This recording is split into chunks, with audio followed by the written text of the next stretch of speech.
It's true, the Bible has long been wielded in the interests of our enemies.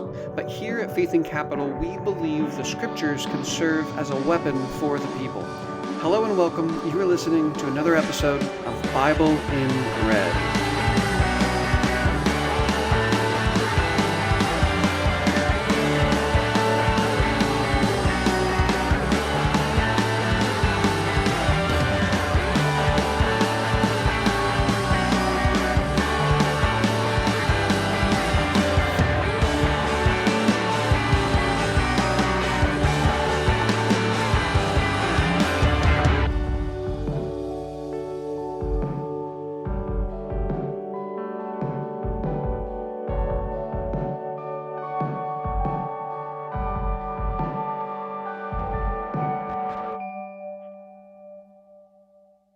Okay, we are on for another Bible in Red. Super excited about this conversation today.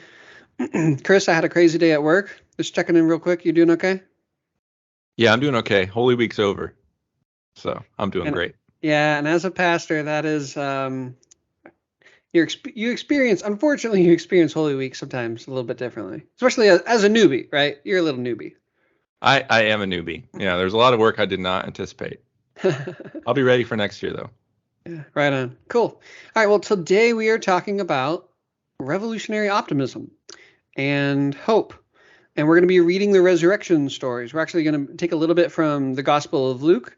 And like good evangelicals, we're cherry picking a little bit of the Gospel of Matthew. And we're going to mush them together. And I think there's some really interesting stuff. Again, revolutionary optimism.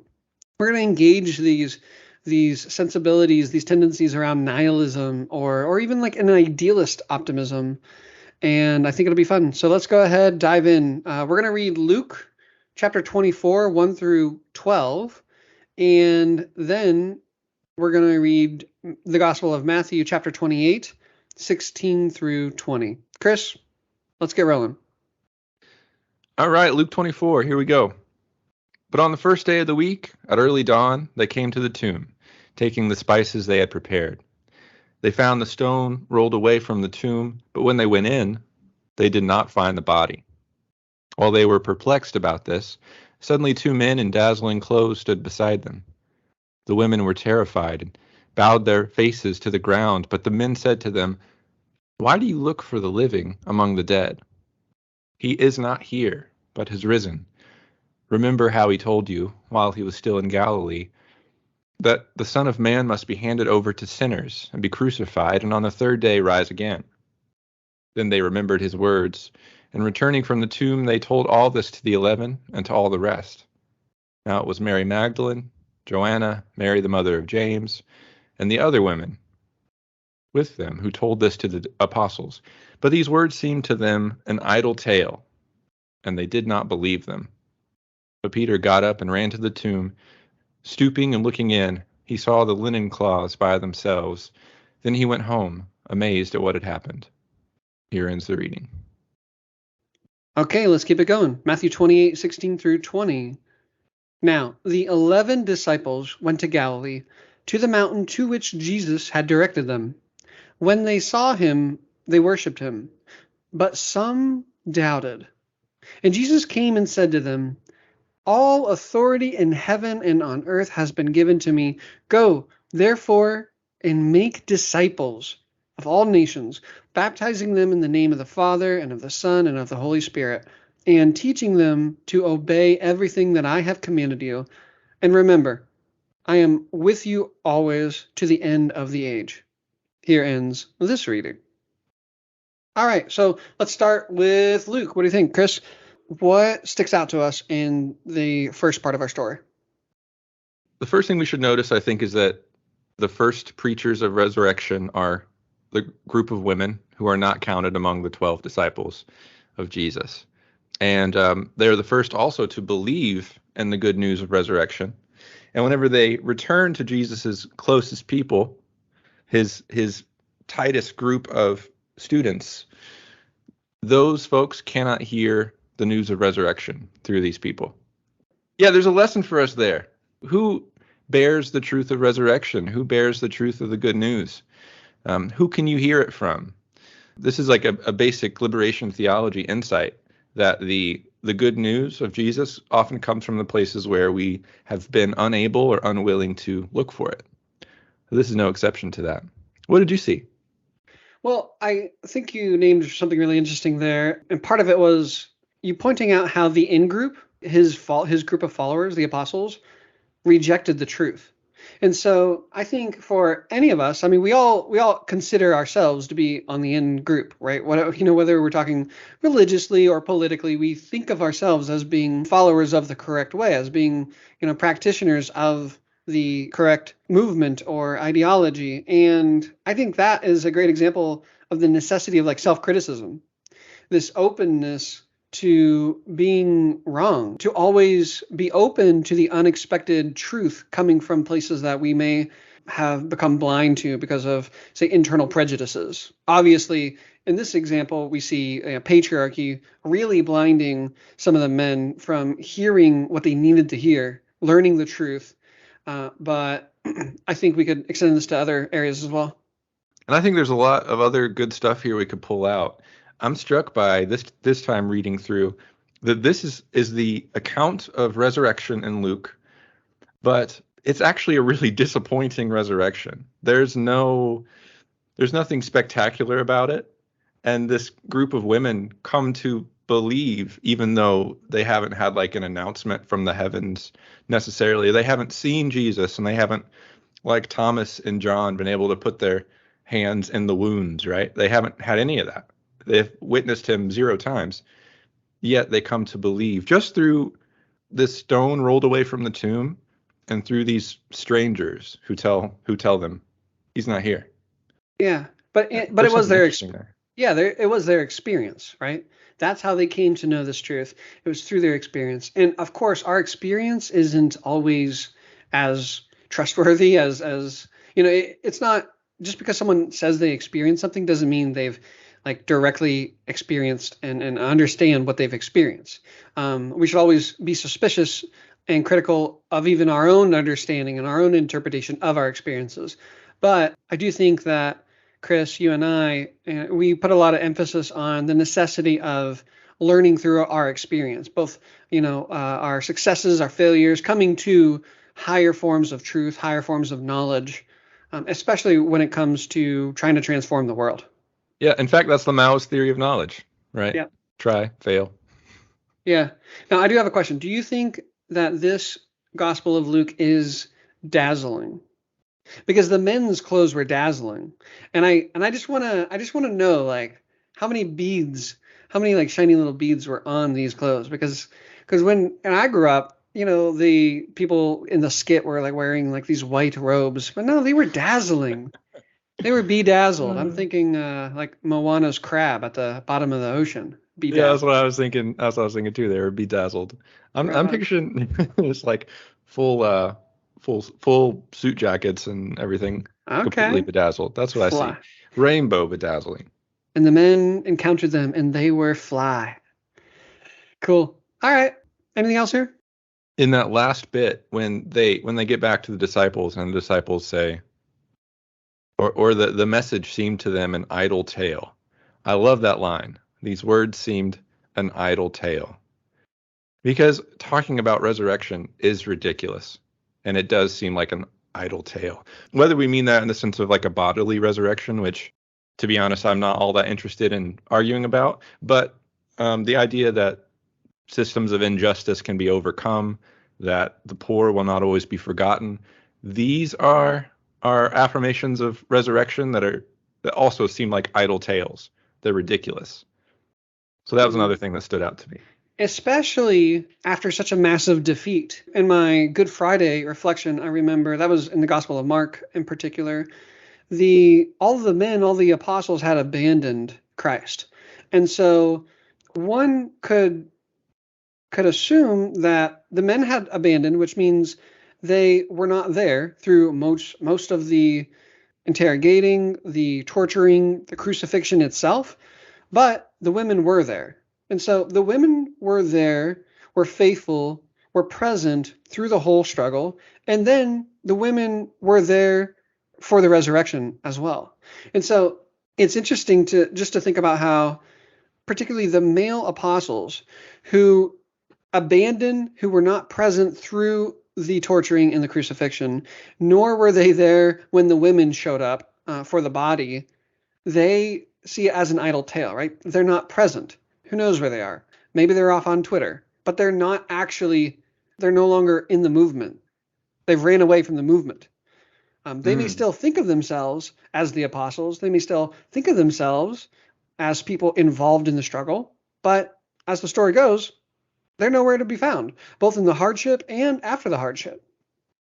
Yeah, I think that for me, what really stuck out in this, just hearing you read the text, was that the people who were present, the people who were actually there through the struggle, came to the most correct understanding, the most, the truth, witnessed the truth. And the people who weren't there thought this whole resurrection thing was a tale, thought that the movement had been crushed, everyone should hide, and that that defeat, the crucifixion, was final. Yeah, well said. Well said. Let me add one more thing, just as it popped into my head. Please. There's a story earlier in this gospel about when Lazarus rises. And then there's the story that immediately follows that, where Mary and Martha and the disciples are in a house together. And Mary, who has this expensive perfume that she saved for Lazarus's burial practice, pours it out on Jesus' feet. And it's one of the disciples, it's Judas, who gets onto her about wasting that perfume on Jesus' feet. It's interesting. It's these women who are going to do what Mary had already been rebuked for doing. They're doing the same practice for Jesus's body. It's an interesting parallel there. And women generally are the ones who are there in this moment. Yeah, there were no men among them. Yeah, I guess the way I've heard the emphasis on the women's presence talked about before is really a focus on their identity, on how they're gendered just kind of abstractly.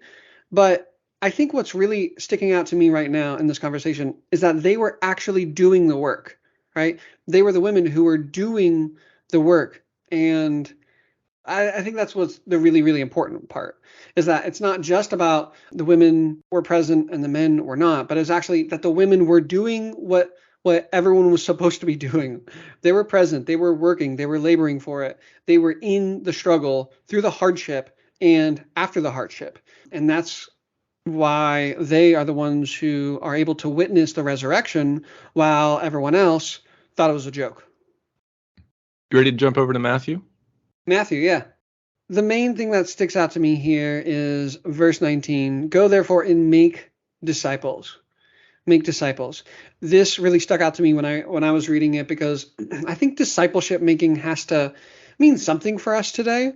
And for me, when I was reading this text earlier this week, it just hit me that making discipleship is a form of developing the struggle, developing the movement for me. It's a means of organizing, of arousing and mobilizing it, and it definitely requires education.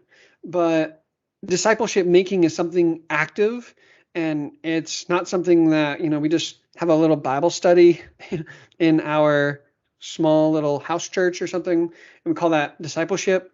Discipleship making is political, I think, because this whole movement, this whole struggle is from top to bottom political. It's more political than anything. Mm-hmm. And so, yeah, I think that really stuck out to me, is that after the resurrection, first of all, there was massive defeat, right? That's what the crucifixion is. It is a defeat, but it wasn't the last defeat. The resurrection comes about, and then we ask, what is next? And what's next is go and make disciples. Go, continue, expand, consolidate. This was a heavy loss. We recognize it, but it's not our final. We're not done. We have more work to do. Yeah, that's a great point. I think verse 18 really kind of bolsters that point as well, when he says, all authority in heaven and on earth has been given to me. Damn. It is political. It is political. He's making a claim about power there. Oh, that's true. Yeah. I didn't know where you're going with that, but I say that now. And then perhaps, the very last line, I am with you always to the end of the age. There's this emphasis on a spirit, a commitment, a drive that has been before us, that is with us today, and that will be with those struggling, those who actually show up to the tomb tomorrow. For me, I've been really reflecting on how what progressive, radical, and revolutionary Christians should be committed to today, really seeking justice, seeking liberation, really trying to fundamentally transform the world. This work didn't start with us, and it's not going to end with us. And so seeing us as a part of a great longer struggle, I think also helps push away from that doubt, that unbelief, the nihilism that plagues those who, apparently to the story, aren't really all that involved in the work at all. Well, sweet. I think those were two really interesting stories, but there were some main topics and ideas that really stuck out to Chris and I. And let's go ahead and walk through some of these, Chris, because the main thing that we really wanted to talk about today was this concept of revolutionary optimism and how this kind of optimism and this kind of hope can help us combat some dominant tendencies. And to me, the two really dominant tendencies, especially among folks with any kind of consciousness, are nihilism or an idealist optimism. And so let's go ahead and start with nihilism. I'm just going to talk about both of them kind of theologically for a second. I think when we think about nihilism, I think about those who, the disciples in Luke's gospel, for example, who look on the suffering of Christ on the cross and think that's the end. And they can't see anything past it, and they can't imagine anything past it. They are stuck in the death. The death is what is most true for them. Now, when we talk about nihilism today, we could probably go into how there are different causes and different ways in which that works out materially, different reasons why people are nihilistic, including maybe their class orientation, lots of reasons. But for me, that nihilism is looking at the suffering and not being able to imagine through it and past it. On the other hand, the idealism doesn't actually see the suffering and moves straight to the resurrection. We often, in churches, you often hear a lot of times, you can't have resurrection without death, and you need both. And I would say an idealism doesn't really have enough of an encounter with the death to get to the resurrection. Rose-colored glasses, unable to handle, make sense of the death, the very present death in our world, the people who are still crucified. Yeah, perhaps there are some things that both errors get right. On one hand, the nihilist gets right that there is crucifixion, right? The nihilist is not avoiding or looking away from the reality that there is crucifixion, that there is torture, that there is sanctions and drones and U.S. imperialism and structural anti-blackness within the U.S. and patriarchy across the world and climate destruction. So the nihilist, I think, on one hand, at least faithfully says, listen, the United States is caging and tear gassing children on the borders, and can sit there and say that is really fucked up. But the nihilist says, and I'm not for sure how it's going to change, right? The nihilist, I think, accurately sees the death and destruction, but as you said, gets stuck there. And so on the other hand, the idealist optimist, I like your comparison with the whole church thing. One, all they see is crucifixion. One, all they see is resurrection. And that was definitely a part of my religious upbringing. Although, we did really lean into the crucifixion as an evangelical. Easter, we didn't really have a Holy Week. We had Easter. Easter Sunday was coming, and it was a celebratory, fun, happy day. And even the crucifixion was just all part of a happy day, because we all know how it ends. So yeah, the idealist optimist only sees resurrection and erases the reality of crucifixion, but especially our participation in the structural crucifying of the masses of the world. But one of the similarities, I think, that connects both of those, both of the nihilists all right, as far left as they think they are politically, and the idealist optimist, the one who completely rejects the suffering and the agony that's happening in the world. I think what unites them is that I see them both as completely disconnected from the actual struggle. Right? They're not organizing. They're not in organizations trying to develop people's movements. They're not trying to organize communities based on their specific needs and concerns and anxieties and demands. They're clearly not attempting to develop a revolutionary movement. So while the radical nihilist who sees the truth of the suffering and the idealist optimist rejects that truth, they actually have something in common. And I think it's actually really, really fundamental. Perhaps we could say they are a left heir and a right heir. And their commonality is that they're not actually involved in the struggle. And it's really, really easy to get sad and to get frustrated and to just kind of bow out from the movement because you feel like it's just impossible. You look at the world and you're like, wow, how can things change? I'm going to tweet about this all day. And people like that. I think nihilism captures a lot of people today, particularly within the US, because we are not organized, because we don't really have a strong people's movement. There's not a lot of mobilizing happening. And if people who are not being mobilized and organized, who are not fighting for and with themselves, you have these two options. You just erase and you deny reality, the idealist optimist, or you get so depressed and you drink yourself to death every night in face of the suffering. Yeah, I like how you named the online nature of the nihilist and probably idealist. I would say, though, the nihilist probably has more of a hold on the internet because that's where they're going to spend most of their time. Because you're right, you don't get these views on politics through struggle.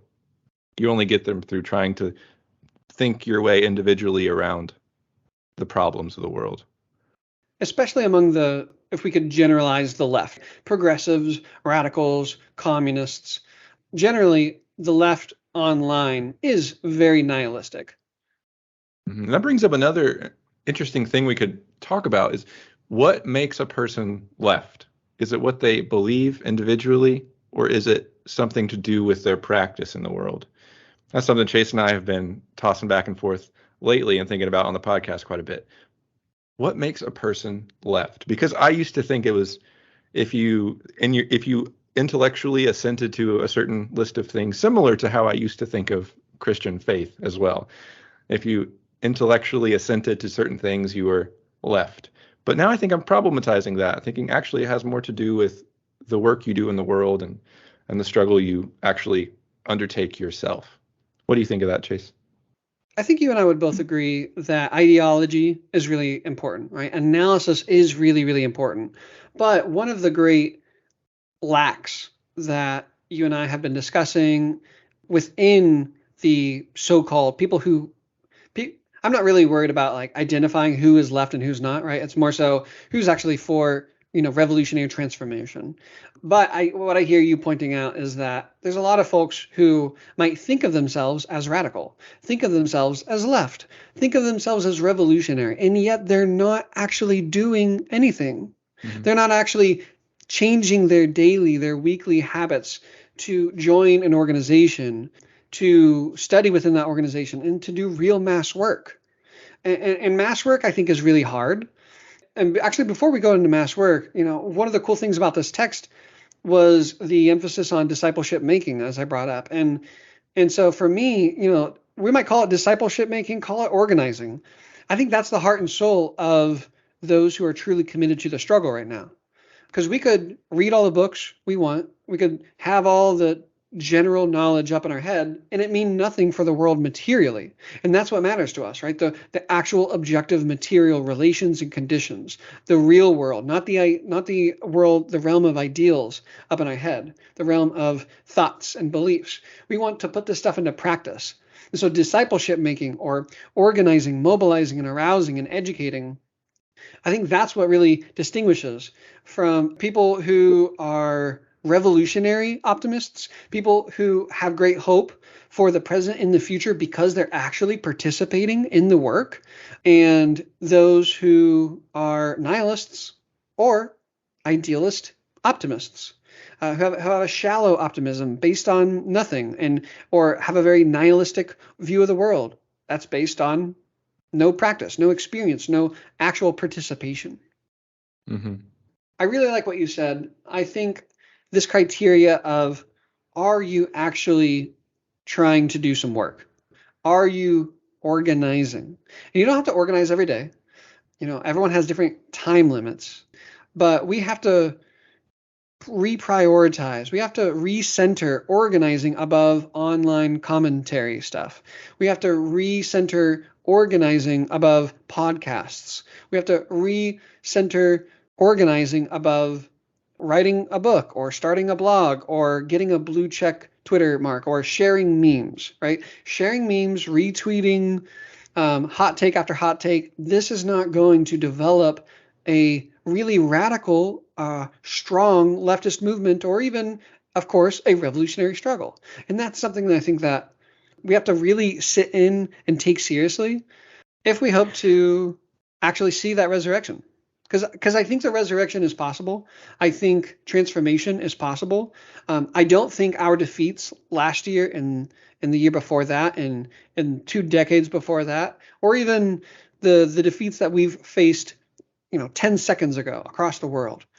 I don't think this is the end of our movement. It's very interesting to me when I hear people talk about socialism, communism as a defeated project. That was something that happened 50 years ago. That was something that it was an old project that started 150 years ago. Now we need something new. We need like a third way, right? We need something more progressive. And here, let me come up with my random plan that I pulled out of my ass after I got my PhD, right? I think some folks feel like Marxism and socialism, communism, anti-colonial struggles, like that was so 20th century. But in 21st century, we need something a little more easy. You got to look at your privilege, man. Yeah. It's like 21st century, we're just going to talk about checking privilege. But that's not how we're going to fundamentally transform the world. We have to organize people to end those systems of privilege. But as long as we stay back from the interrogating, the torturing, the crucifixion, as long as we stay back while the women who are actually doing the work go take the perfume and lay spices among the body, as long as we are truly disconnecting ourselves from actual work, then perhaps the crucifixion will be the end. Perhaps there will not be a resurrection. Or perhaps there will be a resurrection and we're going to miss out on participating in it because everyone else around us got their asses up and transformed their lives, right? Logged off Netflix, logged off Instagram, logged off TikTok, and started to step by step. You don't have to leap in, change your life, completely all in one day, but step by step, changing little bits of our parts, developing us spiritually, developing our minds politically, and then actually joining an organization or even starting organizations that help people fight for resurrection, help people contest these powers of death. Yeah, I like the way you said that. So, I mean, there is this very real possibility that we will not live another 100 years on this earth as a species, or most of us. So, I mean, that is there. But when we think about the science of socialism, communism, we know it's coming. We know that the workers are never going to stop finding ways to resist. We know that there will someday, pending Armageddon, be a revolutionary movement, even here in the United States. We know that. We're going to make the transition at some point.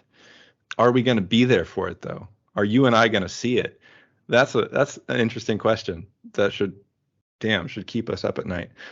And the other thing that this conversation brings me back to is Mao, of course, on practice, when he's like, where do correct ideas come from? Do they fall from the sky? No, they're formed in struggle. They're formed by the masses. But these ideas of nihilism and idealism, don't flow from what we call the mass line. This struggle, learning from the struggle, and reframing the struggle, and continuing to struggle with the masses and with other revolutionaries in a cadre. You don't get nihilism and idealism from that. Those are things that come separate from the masses, like we've been talking about. So where do good ideas come from? Well, they come from the masses. They come from struggle. Yeah, and we might also reword that to say, where does hope come from?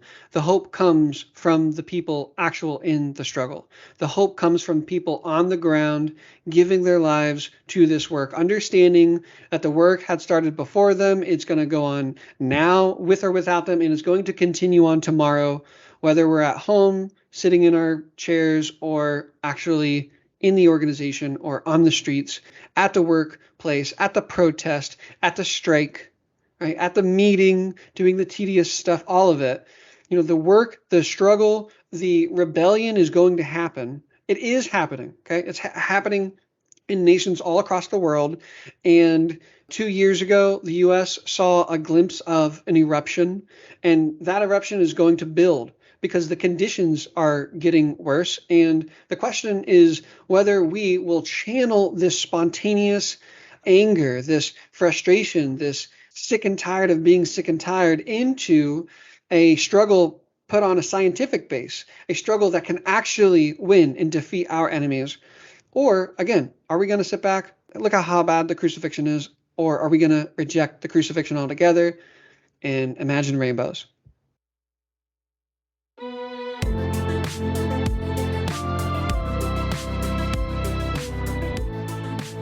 Yeah, so when we talk about resurrection, we're not talking about optimism necessarily. We're not talking about a shallow optimism that affirms Christ without crucifixion.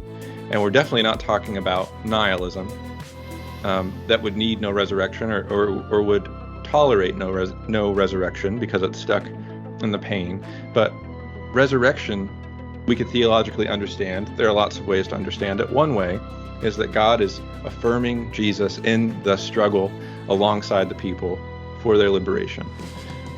So resurrection hope needs both the cross and the empty tomb, and we continue to affirm that the enemies of the people's freedom and flourishing can be defeated, no matter how big Rome's armies seem or how technologically advanced the United States appears. We do have the upper hand. We have God on our side, and we have the wide masses of the people and the depth of creation itself, and we can win. This is what we mean by revolutionary optimism. We have a resurrection hope that we can win in the end. Absolutely. And so with that hope, with that revolutionary optimism, that's grounded in real practical struggle, that's grounded in the history of the masses fighting against their enemies, fighting for their lives, fighting to end systems of exploitation and oppression, we go and we make disciples. We join in the movement, we expand and we consolidate. The struggle didn't happen 50 years ago. It didn't happen 100 years ago. It is happening right now. We've faced massive defeats, but today is a day of resurrection. It's a day of discipleship making. And as Christians committed to the work of God in this world, we are called to go make disciples. And so that's my prayer. Let's go fucking make some disciples.